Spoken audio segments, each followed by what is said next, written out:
Sabi nila, patience is a virtue. Pero mahirap maging patient pag may bago kang Honda Navi sa garahe mo na hindi mo mailabas. Kamusta mga boss? March 5 na ngayon.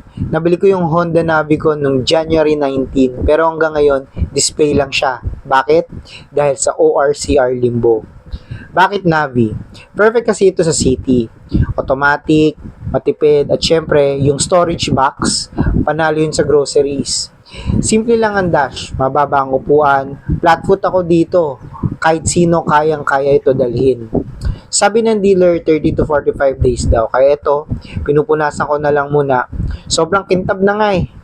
May mga plano na ako. Una, phone mount. Sunod, baka LED headlight. Kasi medyo mahina yung stock na ilaw niya eh.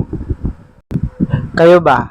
Gaano katagal kayo nagantay ng ORCR nyo? Comment nyo naman sa baba para di ako malungkot.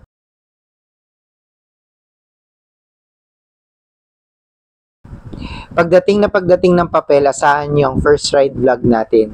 Subscribe na rin kayo para di nyo ma-miss. Salamat sa pakikinig sa waiting room vlog ko. Ride safe palagi. Wear your gear. See you soon sa kalsada. Soon!